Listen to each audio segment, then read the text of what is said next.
Hi, everyone. On this episode, we have Nate Sier, correct? Yep. Sier. I always called you Nate Sier. I'm sorry.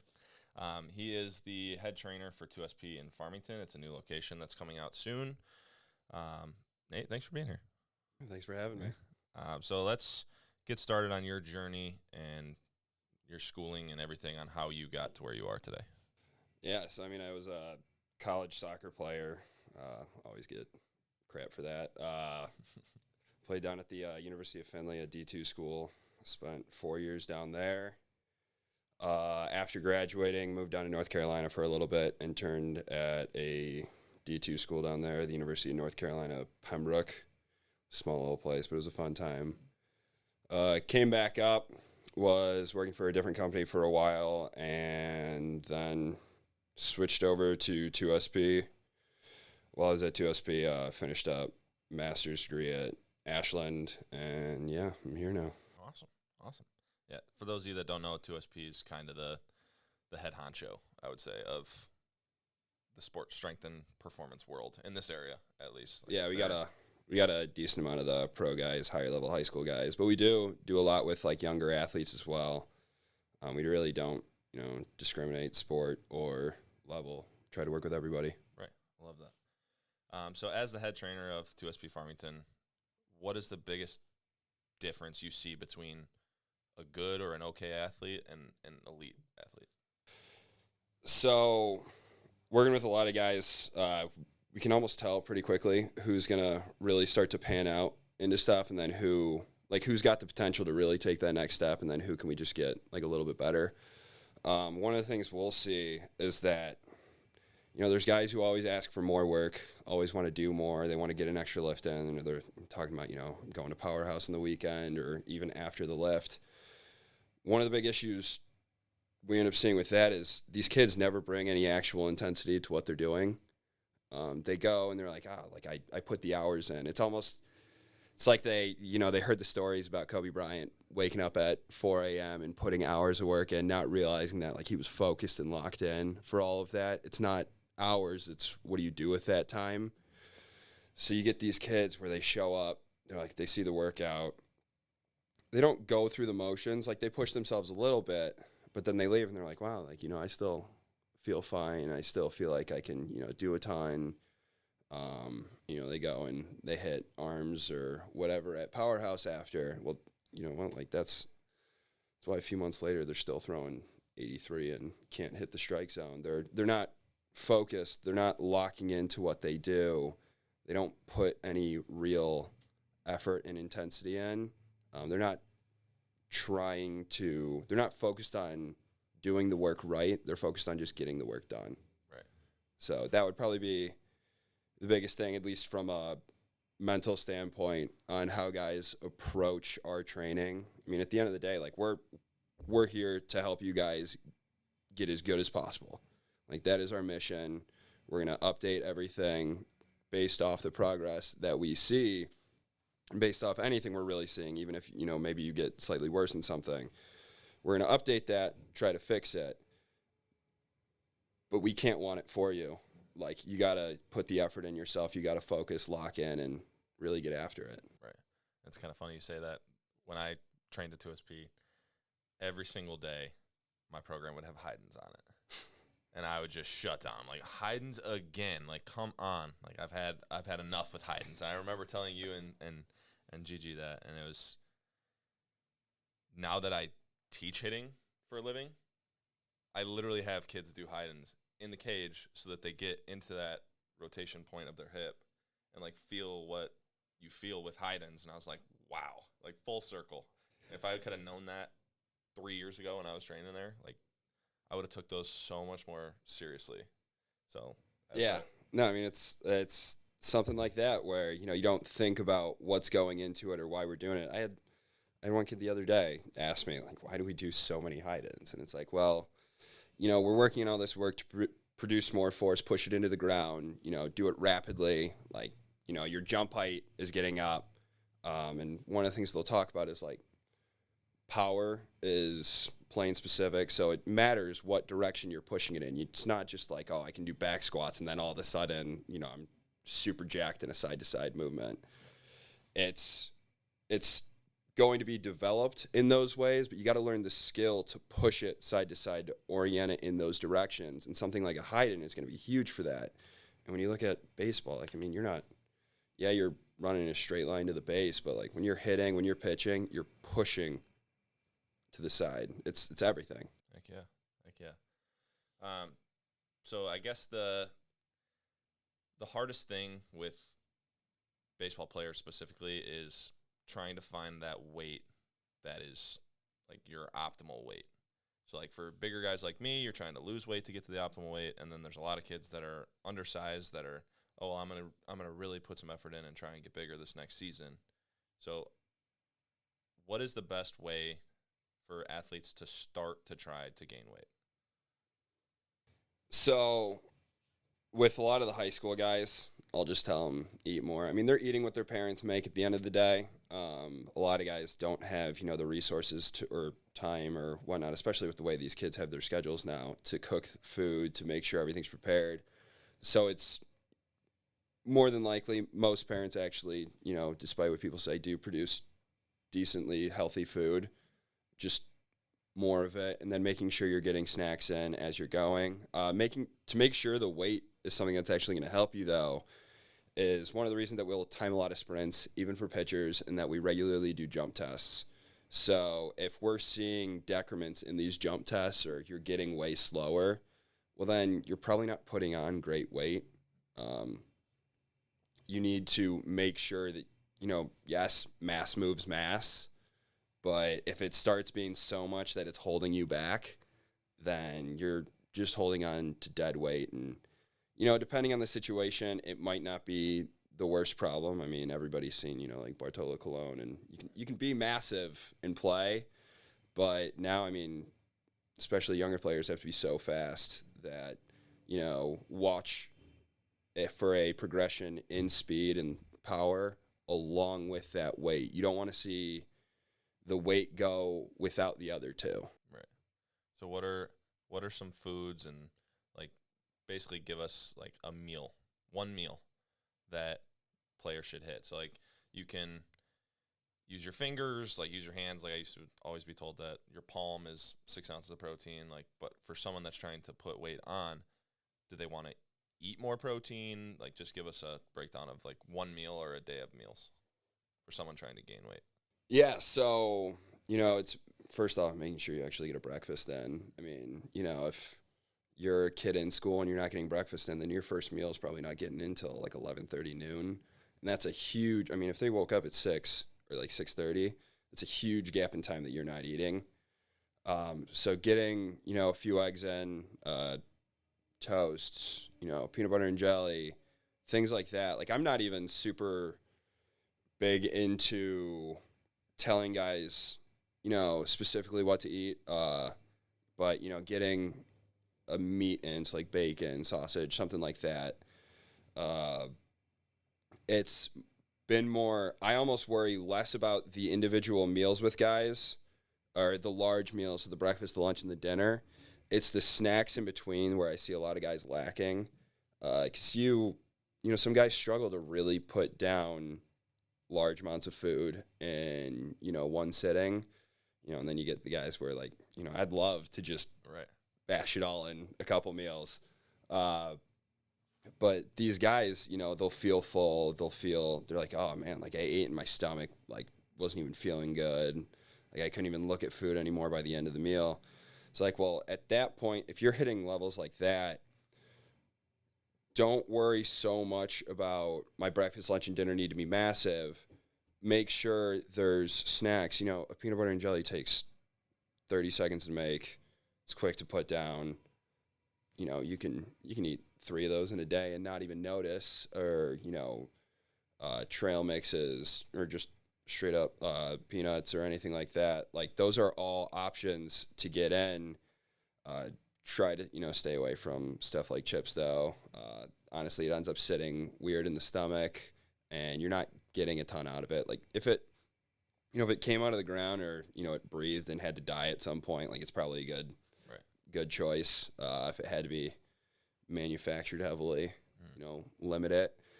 But, I mean, with most guys, it's just eat more. And then we'll tell, when people ask us for a meal plan or something like that, one of the first things we always tell guys, like, hey, like, you know what? Write down everything you ate for the next 3 days. Like, right after you eat it, write it down, give even an estimate on the quantity. You don't have to measure it out or whatnot. And then you can come talk to us. Most guys don't have the dedication to do that alone. Well, right. I'm not going to tell you what to eat because I know you're not going to follow it. And then for the people that do, usually that ends up solving the problem. So for guys who want to gain more, all of a sudden when you see what you ate in the last 3 days written out, you're like, wow, that wasn't that much. But when you're just trying to remember it in your head, you're like, like that was a big lunch. You know, I had a snack. There was a big dinner. Like, they think they ate a ton, but the second it's, you know, quantitatively written down, you can see it all at once. Like, that wasn't much. I mean, the number of kids that tell me they eat 4,500 calories in a day, and it's like, yo, I don't think you know what 4,500 calories is. I've done that before, and you're not gaining weight at that point. So I would tell most people, if they're looking to gain weight, start tracking everything. You don't even have to go like full MyFitnessPal or anything like that. You start, you know, in your phone notes, looking at it, log it down. If you're not gaining weight, look at it. Add, you know, if you're eating 3 eggs in the morning, try a 4th egg, or another strip of bacon. You know, just try to add a little bit, because at the end of the day, eventually you will. These guys act like, oh, my metabolism's super high. It's like, no, you eat like a child. Right. It's funny. And then the opposite end of that is, like, I use MyFitnessPal for I don't know how long, and I would eat a full day, and even me at my current state when I was 280 pounds, like, I was still under eating. Like, I was eating 1,900 calories a day, and it's like, to lose weight in a healthy way where you're going to maintain it, I had to be up around like almost 3,000. It's like, it's hard to wrap your head around, but so can you kind of reverse that for us? So what about like the people that are trying to get a little bit more lean? Yeah, so for someone leaning out, definitely start putting a higher focus on protein, because that'll help you maintain the lean muscle mass that you've got. And then again, write it out, track it. If you feel like you are actually starving at times, you're going a little too hard, and you might actually minimize how much weight loss you're going to get, because then different hormonal issues arise, and like, you got to remember that, you know, when it comes to leaning out, like, our body stores fat for an evolutionary reason. It's not, you know, just something that sucks that happens, like, you get fat. Like, it's there to store energy for times when you don't have as much energy. Well, if you really go and reduce the amount of energy it's got, it's going to go into even more survival mechanisms and limit the amount of weight that is lost. So another good way on that is looking at performance metrics as you're going through and trying to drop weight. So it's the same way with gaining weight, where if you are getting slower and you are not jumping as high, not putting as much force into the ground, all of your strength lifts are going way down, then you're way too aggressive on it. You need to give yourself a little bit more food, and just play with it, ease it out. Like, people always want to go to those big equations and whatnot, not realizing that, like, it gives you a general range. Right. Nothing's super exact with that. I mean, people who act like we've figured out the human body and stuff like that are just lying. Like, we're not at that point. So just play with it a little bit. Plus, I almost, for some people, tell them to be hesitant in tracking calories with stuff, because with like the way the FDA or the USDA or whatever regulates everything, the calories within a certain range, it's not exact. So I mean, you could think you ate 2,500 in a day and it was really 3,000, or it was really 2,000. So just find your patterns and see how the weight is going with it. Right. And measure. I would recommend weighing yourself every day, but look at trends week to week, not day to day, because with fluctuations in water weight, that can really throw people and get them feeling terrible about themselves Right. when in all actuality, like they're on a steady upslope. Right. Yeah, that's the water weight. So me being in the state I was, like when I started losing all my weight, I was using my fitness pal like crazy every single day. I think I tracked all my food for over 6 months every single day. And it was like it took a toll on me. And eventually I hated it. I dreaded it. Like it became a math equation every single day. Like how can I get as close to my macros as possible? So what is your best advice for people tracking? Like how should they be doing this? Should they just do it weekly, like check in once a week and see what you're doing? Or is it something that you do think should be done multiple times a week? I think it should be done if you're doing it, do it fairly regularly, because if you do it once a week, you may not think about it, but all of a sudden you're going to make sure that's your good week or that's your good day. Right. And you're going to get like a false idea on what's going on and use it. You got to use it as a tool, not let it use you. So, I mean, at the end of the day, like MyFitnessPal wants you to use it as much as possible. So they're going to build it in ways to have you use it as much as possible. It should really be a learning tool to understand what you're putting into you. Right. What are you eating? How much are you getting typically? And then, eventually you'll be able to develop a semblance of an intuition with it.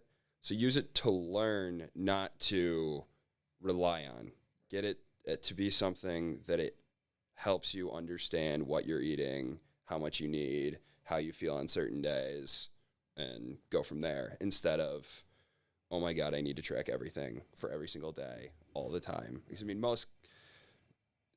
not many guys are in weight positions where it's that serious, like you had to drop some weight. Like it wasn't like, oh my God, like I am just overwhelmingly obese, can't do anything. Like you were still a professional athlete at that time. Yeah. Or with some of the guys who are trying to gain weight, like, yeah, like it'd be great to figure it out, get all this weight on, but like it's not a life or death situation. Right. Plus, if you're stressing it out, like, I mean, one of the big things they say with weight gain and weight loss is like you got to watch your stress levels. Right. If you're creating another major source of stress, all of the sudden, what was supposed to help you is actually negatively impacting you. So you may know the calories, but now your cortisol levels are so high that the calorie intake that you need is completely different from what you thought it was. Right. So how do athletes, like, and I know every case is different, Yeah. but how do they find an ideal weight for themselves? Like to be able to perform at their best and recover at their best? I think it's feel. I mean, the number of times I've had conversations with guys where it's like, and maybe it's a little bit more so in some other sports than baseball. Like, I mean, our hockey guys can tell you, like, yeah, I play my best at 185. Or, I play my best at 195. With baseball, it's look at the performance. How do you feel when you wake up? Like, do you feel like crap when you wake up? Like, do you not want to do anything? Are you getting completely drained in practice? Or, I mean, do you feel great? Are you moving great? Are you playing well? And then that weight, it's a combination of what makes up the weight. So someone could feel terrible at 220 because they rushed it. They got there super fast. They weren't eating right. They weren't doing the work they needed to put in. And so they're a sloppy 220. But they could feel great at 220 at a different time. So it's, like, wake up in the morning, like, how do you feel? And everybody says they feel great. Like, go through a few days of, not eating, crap, not eating a bunch of processed food, go and, eat whole foods, eat, meat, eat vegetables, like focus on that stuff, drink a lot of water. You'll see what feeling good is and then assess off of there and then just, try to add a little bit of more food in, gain weight. If you're starting to feel a little sluggish, take it down a little bit.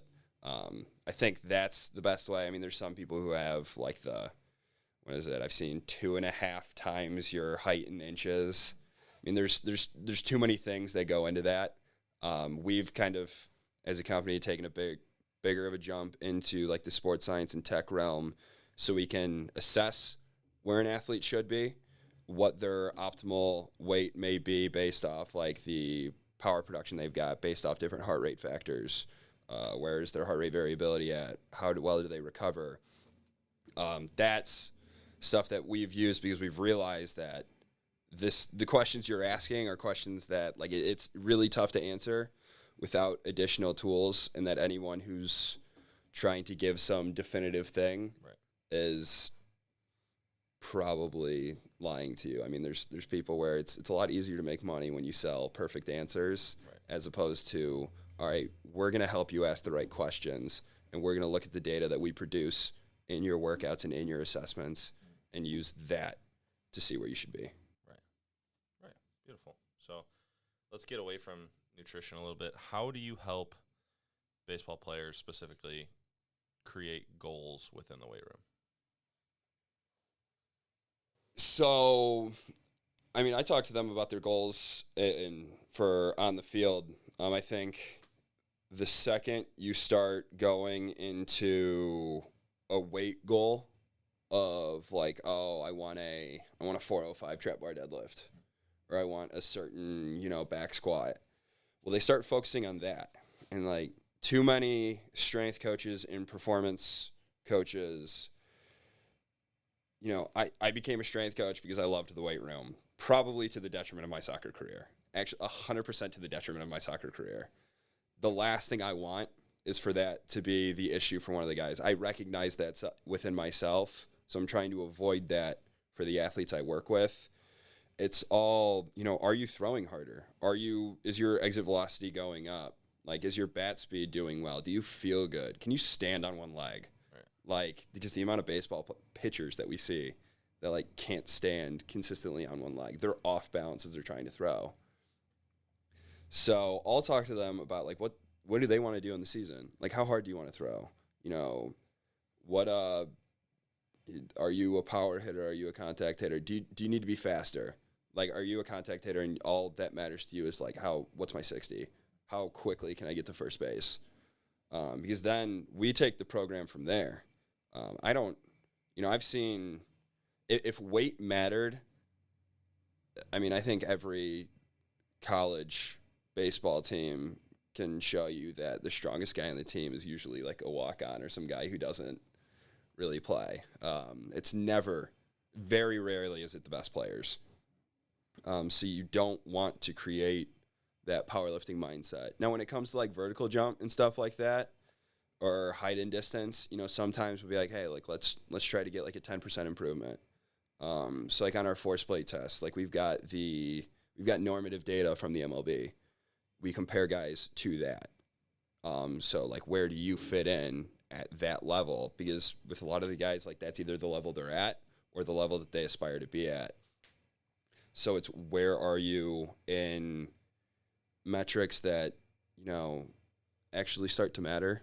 If someone's, the guys who jump high tend to be the guys who throw hard and hit the ball hard.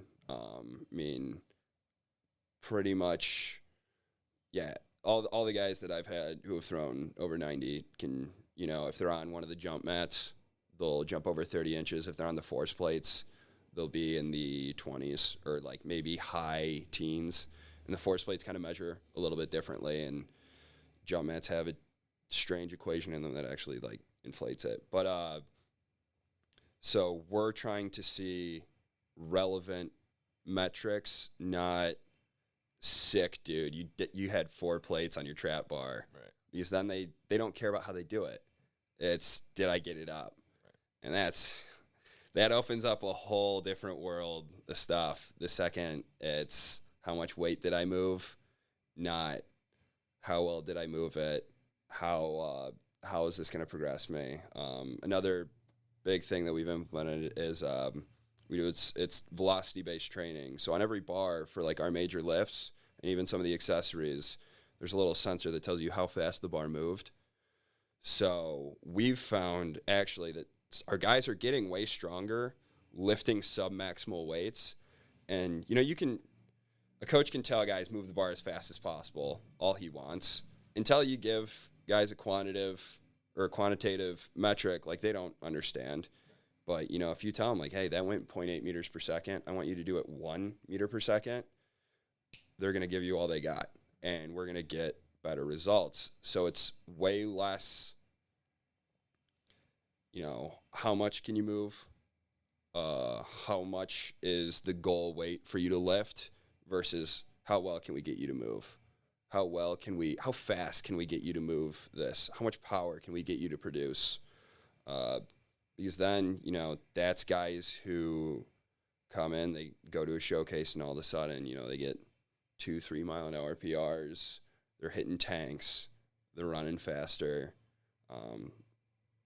Yeah, I mean, that's really how I would go into it. Just focus on quality and how they do things and stuff that's actually relevant as opposed to just cool, weight, heavy. Right. What would you say is the best age for kids to start lifting weight? Like, would you avoid it in your early teens, get after it in your early teens? So it depends on how you start defining, like, lifting weight or, like, resistance training. So one of the things that we're kind of working on in kind of all sports is if we can start stuff with some of these really young age groups. I mean, I've spent a lot of time in the past couple of weeks with kids who were born in, like, 2012. It's my grad year. Yeah, that's wild, isn't it? So we're not worried about how much weight they move.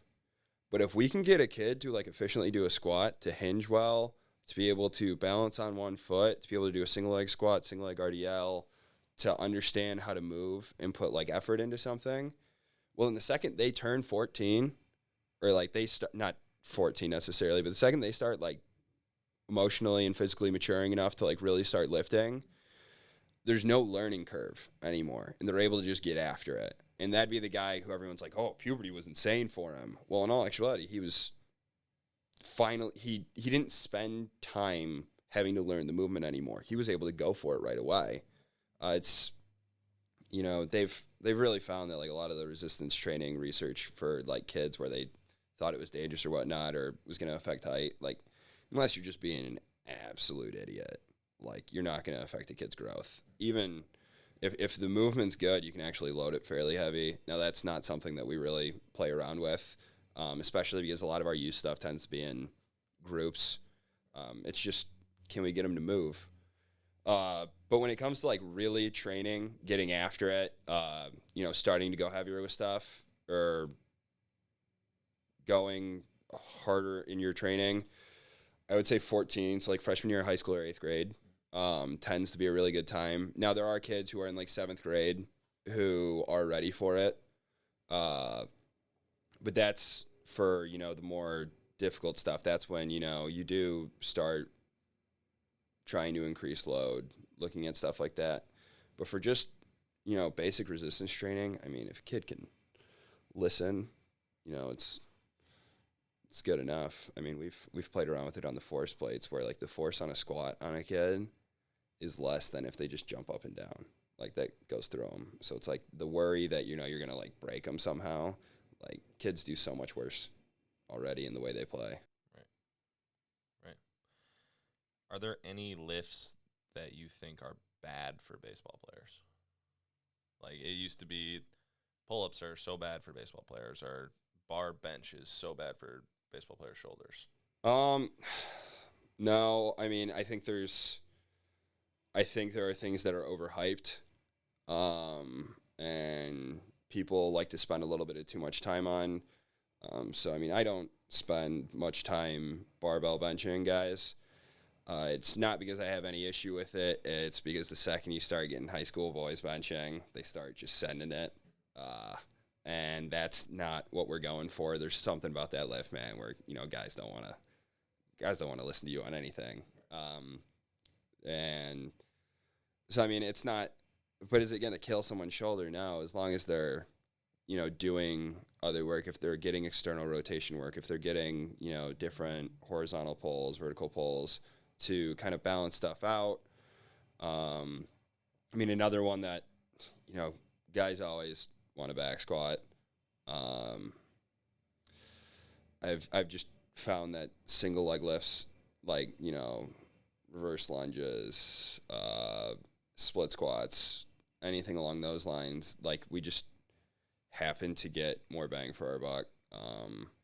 The strong back squatters aren't always the good guys, and it involves maintaining such a rigid midsection, and you're in a rotational sport, and some guys overly adapt to that, and it almost tightens them up in some ways. And that's not an always thing. I mean, you can counteract that, but it's another one where everybody's like, oh man, I want 405, I want 315, I want to move a lot of weight. Like, they can compare themselves to other people with it, and I think that guys get away from the quality on it. Plus, you start checking guys on depth. You tell a guy that squat was a little high, and they're like, yo, man, like, F off. Like, like, leave me alone. Whereas they got no idea what a good reverse lunge is. They've got no idea what a good, like, one, and guys think that means that we don't lift heavy. Like, we'll do a hand-supported rear foot elevated split squat. So we'll use a safety bar. Their hands will be on the rack to help them balance. So it's focused only on the output of the leg. And then they've got their back foot on, like, one of the rear rollers. And, we had guys take 405 on that. And, we're getting that output on that leg. We're probably getting more than we would have on a back squat, because I'm telling you right now, they did 405 on one leg, and yeah, the back leg helps a little bit, but, like, these guys aren't putting 405 on their back for a normal squat.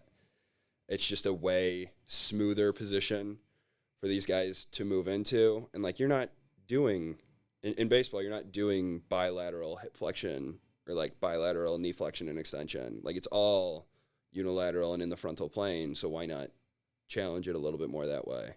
You can still go heavy. You can still get after it. So, I'm not one to demonize lifts. I don't think anything's bad. I just think it's how it gets used in the application. And, like, sometimes there's just stuff that's not going to work for a guy. With the back squats and some deadlift variations, like, a lot of baseball players, because they've been swinging so much since they were little and they weren't physically prepared enough, they'll develop pars fractures, which is it's almost like a stress fracture in your lower back, or they'll appear in their lower back, and it's one thing where they might not get any pain, but the second you start putting a bar on their back, it's like, holy, like, that hurt, like, that was rough, and so we don't want to create pain. And, like, sometimes, like, that fracture happened. There's nothing you're going to do about it. You just got to learn to train around it. So sometimes that heavy bilateral axially loaded lift just isn't a good move. But for baseball players as a whole, man, no, I wouldn't say there's anything you can't do. Just got to be careful. Yeah, and going into the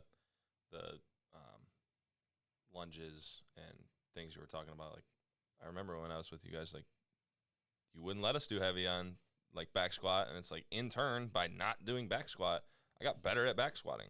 Exactly. Because my lunges were better. Well, it's one of those ones where, so one way to look at it, people forget that back squatting is a skill, and that it's just like, hitting, and it also, the back squat is a very good expression of what you can do, but because there's so much going on, you can compensate really well. So it's an expression of the max output, but it's not necessarily always building the function of, like, the hip.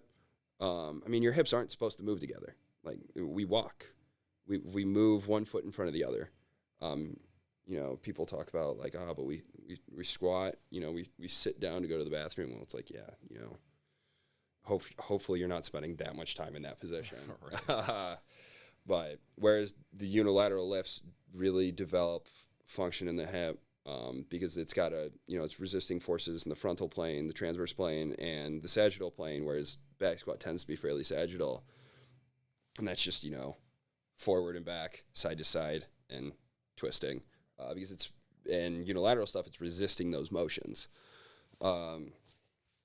So by getting good in unilateral variations, you're developing really good function at the hip. And then when you went back to bilateral functions or bilateral movements, because the function of your hips, your knees, and your legs and torso were better, the max expression was better. So it's, it's like you don't always just swing to get your swing better. There's drills. It just happens that whereas drills are more of like a skill focus for you guys, like a drill might, burn. You might get a little sore from a drill with us. Right. So what would you say is your favorite lift? You had to narrow it down to one. And don't say Turkish get up, please. Oh no, Turkish get ups suck. Yes, they do. I hate them. I don't use them anymore. Good. Too much. Wait till I leave. Yeah. Too much going on. Oh. Too much going on. I got rid of those. Ooh, wow. I mean, I guess the meathead bro in me. Even though it's a little bit not quite traditional of a lift, like the rear foot elevated hand supported split squat, because you can just move stupid weight. Right. You feel sick. And then people are like, whoa, he can do double that weight because it's one leg, not realizing. And so you think you're awesome for a while. Plus it's, it's like a hybrid between, almost like a leg press and like a single leg squat. So there's a good amount of stability. So you're not worried about your balance with it. So you're just focused like, I'm going to drive. I'm going to push away from the ground. And so you're building up that like that tolerance to a massive amount of force. Some of the other coaches might not be a fan of this, but like I love a trap bar deadlift. It's just fun because, pick up big weights. And again, it's one of the ones where the skill requirement on that one's a little lower because it puts you within the bar. And so you can really develop good outputs through the legs, really, just drive those hips through, get strong, and yeah. How important would you say flexibility is within baseball? So flexibility tends to be, I guess, just like quickly in like definitions, like flexibility would be more of like a passive type of range of motion. And like, we don't necessarily worry a ton about that. Whereas like mobility would be way more like the active range of motion that you can go through. But that's just me kind of getting into my definitions and whatnot. But like if we're talking like what you can actively control, it's huge. Being able to go through, internal, external rotation at the shoulder, internal, external rotation at the hip, having the T-spine rotation to go through. And I mean, it can show. I mean, I've got guys who hit with you who, came into me one day. He's like, yo, Jelly tells me I need to hit more T-spine rotations. And it's like, okay, like, and it's nice, when we interact with a coach who can tell us, to explain that to a kid, and then can come to us with that solution, because we don't, see how it always interacts in the sport. That's kind of one reason that, like, I like working with like St. Mary's, because I'm able to talk with Petrie a lot, and so I can, what's going on with this guy, so we can see how things are expressing in the sport. But I mean, if you don't have good external rotation on your throwing shoulder, like, you're gonna get into that position when you throw. There's no way to like really throw a baseball even remotely hard without externally rotating. But if you're forcing it back there and you can't control it any other time, like you're not putting yourself in a good spot. Right. You can't build strength back there if you can't get back there. Strength back there, it helps with, it protects the shoulder. And then there's also been research that shows it may aid in accuracy, because it's what's involved in decelerating the arm as it's going forward. You may think like, oh, I don't want to slow my arm down, but it controls your arm. So it makes sure, if you've got no control over stopping that thing, you don't have control over where that ball's going. So external rotation at the shoulder is huge. One thing that I think some baseball players freak out about too much is, so they'll look at both shoulders which is it's always like what we'll do. We'll look at both shoulders. The external rotation on your non-throwing side should not be the same as the external rotation on your throwing side, and the internal rotation on your non-throwing side shouldn't be the same as the throwing side. You want the total range of motion to be the same, but there should be greater external on the throwing side because you've got to get into that position. And people think like, oh, like, are my muscles different on the sides? Well, what actually happened is when you grow up throwing, your bone responds to that, and it actually slightly twists a little bit. It's I think it's called anteversion. So you can get into that deeper position. And so a lot of times they'll go to, coaches or PTs or whatnot that haven't like worked with a ton of baseball players, and they'll call it GERD, glenohumeral external rotation deficit. So they think it's, not, or internal rotation deficit. They're like, why can't, your throwing shoulder internally rotate as much as your non-throwing shoulder? Well, it's because it's internally rotating the same amount, but it starts in an externally rotated position. And then when you look at like the hips, if you can't internally and externally rotate at your hips, like I don't know how you're gonna do baseball. Like it's involved in the swing, it's involved in pitching, like in side to side movements. Like you need those actions, but you need to not only be able to there's table tests where someone may be sitting down or laying down on the table. We check how the hip moves, and then there's almost more like a field test or like how it functions and what you're doing. And one of the big differences that some people don't necessarily look at with baseball players is yes, you need to internally and externally rotate. And like if you can't do it on the table test, you're probably not doing it functionally. But guys worry, or people will assess it as the leg internally rotating on the pelvis, so on your hips. What you need to be able to also do is to internally rotate your hip by moving the hip over the fixed femur. So like if the leg's not moving. So it may sound weird, but like if you think about like the blocking position or the lead leg block in pitch, they're going forward. They get that front leg out there. They're pulling themselves into it, and they're getting over that front side. Whereas which is internally rotating on a fixed femur. If you can only do that through having a ton of momentum going into it, well, then you're not going to have good control in it. You're probably not going to have a strong front side, and you're going to leak out some energy and power through that.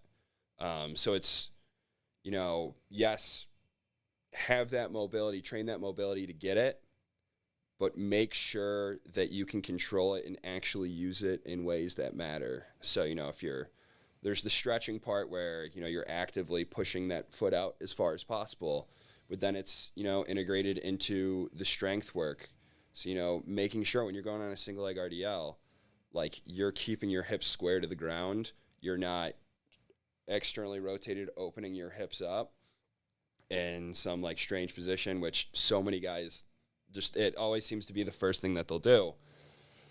So those would be, probably be the big places that I would start. And then there's also the T-spine, where if you can't, rotate through your mid-back, well, then you're not going to be able to get into a position to get back in your swing, to get back when you're throwing, and you won't have that whip coming through. So mobility is huge. Just make sure, you don't go to don't be going to stretch zones and getting strapped down into a table and yanked on to get that flexibility or that mobility. Control it. There's different, like if you can look up it's called functional range conditioning, FRC. So it's this mobility work where you're actively pushing yourself into end ranges of motion, and sometimes you'll feel like you're cramping up. I mean, when I do, one of the big ones for shoulders that I start guys off with is they'll be face down, forehead on the forearm, arm out to the side, and they're just going to twist it back, leading with the wrist, the prone lift-off hold. And Jelly, you did tons of them. Mm-hmm. You were actually really good at them. I gained 30 degrees working with you guys. You went from terrible to good. you probably remember the first couple of times you did them, you're like, oh my shoulder's cramping. Is something tearing? Like, I can't be doing this right. I was right around like 90 degrees. Like, it just was even with my head, and I couldn't go any further back. Yeah, you're like, there's no way this was right or this is okay. And I'll look at him like cramping up a little bit. And you're like, yeah, like, am I doing it wrong? I was like, no, you're doing it exactly. But your shoulder's like, whoa, I don't do this. Like, why are you doing this to me? And it's exactly what it needs to be prepared for. And so I remember that exact conversation. You told me, like, I was at 90 degrees, and you told me, like, think like a rotisserie chicken. Yep. Like, the bottom goes in and the back goes out. And, like, in 2 seconds, I had 2 half foam rollers underneath me, and I'm just, like, killing it. It was crazy. That's how I knew we were gonna get along well when the rotisserie chicken cue went straight through. Oh, It was specifically Costco too. Mm-hmm. Ate that up. So Nate, how can people get a hold of 2SP, or like you guys have Shelby, Madison Heights, Farmington Hills shortly, all over the place? Yeah, we're all over. So how can they get a hold of you specifically, or 2SP as a whole? 2spsportsperformance.com is the website. We've got, a nice, easy inquiry spot. You can also find most of our coaches on Instagram. I mean, mine's just my name, Nathan Sier.